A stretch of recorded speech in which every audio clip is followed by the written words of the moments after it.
Hello everyone, welcome back to my YouTube channel Hum Himachali. तो कैसे हैं आप सब? आई होप अच्छे से होंगे और मैं भी अच्छे से हूँ।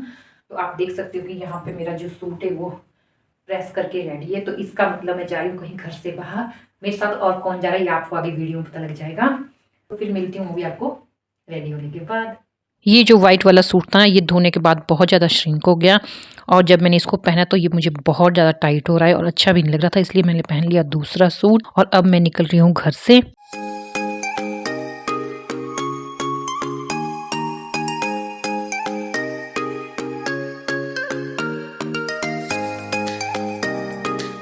तो मेरे साथ कौन जा रहा है? मेरे साथ जा रही है कुशा। कुशा ये घर कर दे मेरे सब्सक्राइबर को हाय। और आज की जो शॉपिंग है वो कुशा के लिए हो रही है स्पेशली, तो इसलिए जा रहे हैं हम कुनिहार।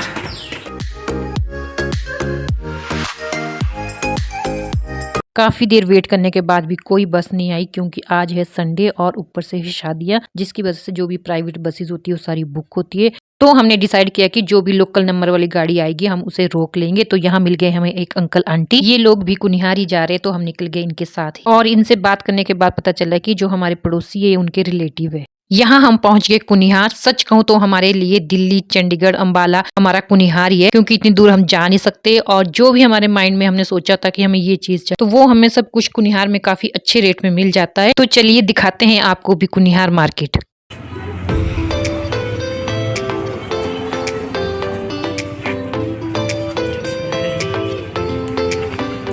जैसे ही चौक साइड से हम कुनिहार मार्केट में एंटर करते हैं तो 5-7 दुकानें छोड़कर आती है सच्ची दुकान। तो जब भी मैं कुनिहार आती हूँ तो भैया और उनकी मिसेज से जरूर मिल लेती हूँ, चाहे मुझे कुछ लेना हो या ना लेना हो। मैंने आपको पहले भी एक व्लॉग में बताया था कि इनका बिहेव और इनके जो यहाँ के रेट है वो काफ़ी अच्छे हैं। तो ऐसा नहीं होता कि मैं यहाँ पे आऊँ और इनसे ना मिलूँ। शॉप में आके मुझे लगा कि चलो मैं भी अपने लिए एक सूट देख लेती हूँ।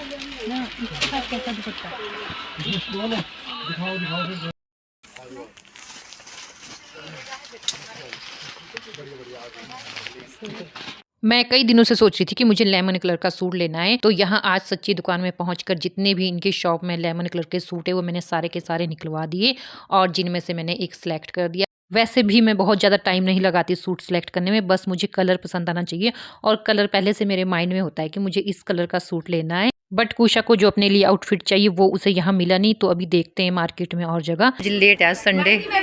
हाँ मैं कहा मैडम जी लेट है आज। अब आप बोलेंगी मैंने सोचा कि आज मैं मैडम जी से बिना मिले ही चली जाऊंगी, बट हमारे जाने से पहले ये आ गए और यहाँ मेरा सूट पैकिंग के लिए तैयार है। बट अभी तक मैंने रेट नहीं पूछा है कि रेट कितना है। पता नहीं मुझे और लेडीजों की तरह बार्गेनिंग करना क्यों नहीं आता। सूट हो रहा है पैक और रेट और रेट हो जाएगा, कमाल है। इसके बाद निकल गए हम आगे मार्केट की तरफ क्योंकि जो मेन शॉपिंग है वो कुशा के लिए करनी है और अभी कुशा ने कुछ नहीं लिया है।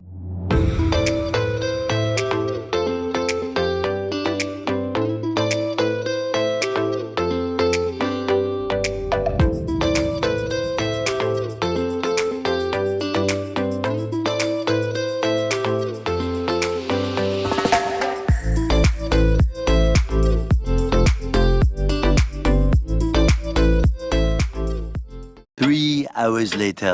मार्केट में ऐसी कोई शॉप नहीं बची जिसमें हम नहीं गए, बट कुशा को कुछ भी पसंद नहीं आया। फिर समय की कमी को मद्देनजर रखते हुए मैंने उसे जबरदस्ती एक सूट ले लिया और सूट को और ज्यादा खूबसूरत बनाने के लिए यहाँ हमने कुछ और सामान ले लिया। ये ज्यादा अच्छा लग रहा है यार, ये वाला। हाँ। देखो ये भी है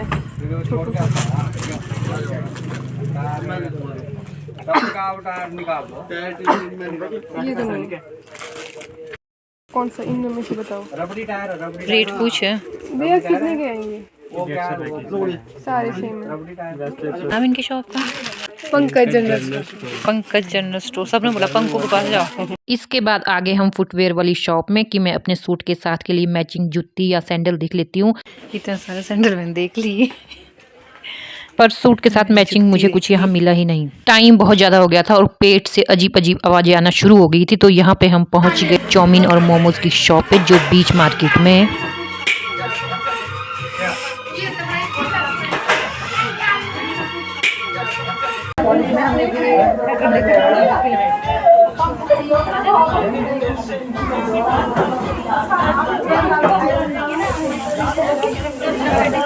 इसके बाद पहुंच गए हम सीधे बस स्टैंड। तो अभी 3 साढ़े 3 के आसपास का टाइम हो रहा है। कुशा को जाना है अभी सीधे शिमला, क्योंकि उसके पास आज की ही छुट्टी थी। तो कुशा के लिए तो डायरेक्ट बस मिल गई, बट मेरी बस आने में अभी टाइम है। कुशा जाते टाइम हंस रही है या रो रही है, मुझे कुछ पता नहीं चल रहा है। कुशा ऐसे नहीं करते यार, कमाल करी तू, बाय कर, ऐसे नहीं करते। सुन, रो रही है, मैं बोलूंगी सबको कुशा रो रही थी। कुशा के जाने के बाद आ गई मैं वापस उसी चौक पे। तो यहाँ से ही मुझे बस मिलेगी अर्की के लिए।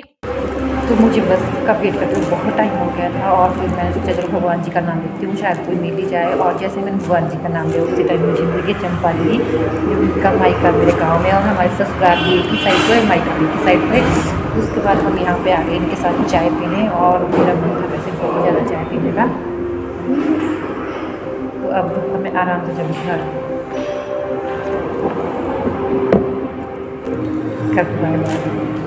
तो कुनिहार से पहुंच के भी मैं बहुत ज़्यादा थक गई थी, पर नीलम दीदी कर रहे हैं मेरा वेट यहाँ पे सुबह से, कि हमने जाना है शादी में। यहाँ हर गांव में, हमारे गांव में शादी है, साथ में ये गांव, तब जा रहे हम वहाँ पे। और मैं सच कहूँ तो डिस्प्लिन खा के आई हूँ अभी। दवाई सिर दर्द हो रही थी, मैं कहा चलो वेट करें तो जाते। और मेरा जाने का मकसद एक ये कि वहाँ पे जिनके घर में शादी है, निशु यानी कि उसकी बेटी की शादी, उसकी जो बड़ी सिस्टर है वो मेरी क्लासमेट है, और वो हम शायद 10th क्लास में बिछड़ गए थे। तो 10th क्लास के बाद वो आज मुझे मिलेगी रंजू। तो क्या पता चलेगी, क्योंकि लड़की की शादी है तो बारात वापस चलेगी होगी। तो देखती हूँ रंजू मिलती है तो बहुत अच्छा है। आज का ब्लॉग मैं स्पेशली रंजू के लिए बना रही थी कि मुझे रंजू मिलेगी। तो रंजू अगर तू है तो मैं आ रही हूँ अभी तुझसे मिलने। यहाँ हम पहुँच गए शादी वाले घर में, बट इस टाइम इतनी ज़्यादा यहाँ पे रौनक नहीं होगी, क्योंकि बेटी की शादी है। तो बेटी की विदाई होगी काफ़ी देर पहले, क्योंकि हम काफ़ी लेट हो गए आने में।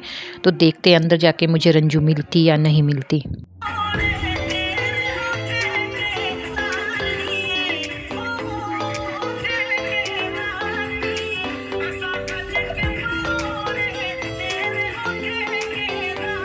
यहाँ आकर मुझे निशु की देवरानी मिली। तो मैंने उनसे पूछा कि रंजू कहाँ है, तो उन्होंने बताया कि ऊपर वाले फ्लोर में। तो फिर मैं जा रही हूँ ऊपर वाले फ्लोर में रंजू को ढूंढने। इतने सालों के बाद मैं उसे मिल रही हूँ, तो मैं तो बहुत ज़्यादा एक्साइटेड हूँ। 10th क्लास, यार कितनी छोटी क्लास होती है। 10th क्लास में हम अलग हो गए थे, उसकी जल्दी शादी हो गई थी। और जैसे मैं ऊपर पहुंची तो जो खुद ब खुद ही मेरे सामने आ गई अंदर से बाहर आके। वैसे तो रंजू को शायद पता था कि मैं यहाँ पे आऊंगी शादी में, बट आज शादी खत्म होने वाली थी, तो उसने सोचा कि अब शायद वो नहीं आएगी।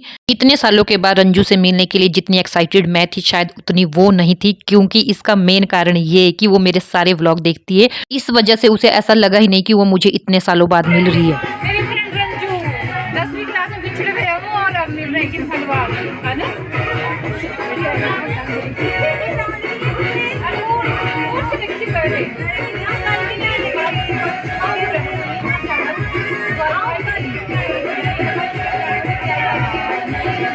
ये है दुल्हन की मम्मा निशु। तो यहाँ पे ये नाराजगी जता रही है मुझसे कि दीदी आप अब पहुँच रहे हो। तो निशु हमारे से काफ़ी छोटी है, पर इसकी शादी भी काफ़ी जल्दी हो गई थी, और अपनी बेटी की शादी भी इसने टाइम से कर दी।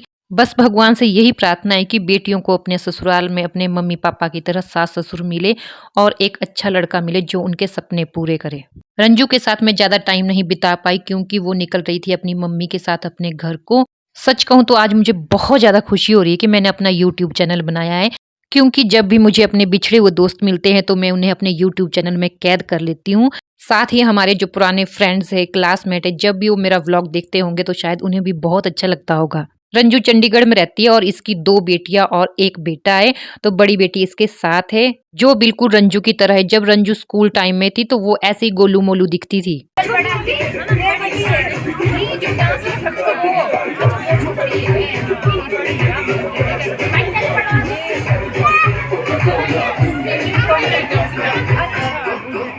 रंजू के जाने का टाइम हो गया है, तो रंजू यही कहूंगी कि नेक्स्ट टाइम जब भी निशु के पास आओगी तो मेरे पास जरूर आना। इसके बाद खाई हमने अपनी हिमाचली धाम, और साथ ही घर वालों के लिए भी खाना पैक हो गया है। तो इस वजह से मैं और नीलम दीदी बहुत खुश है। तो इस व्लॉग का एंड करती हूँ मैं यहीं पे। अब मिलती हूँ आपको नेक्स्ट व्लॉग में, तब तक के लिए बाय बाय।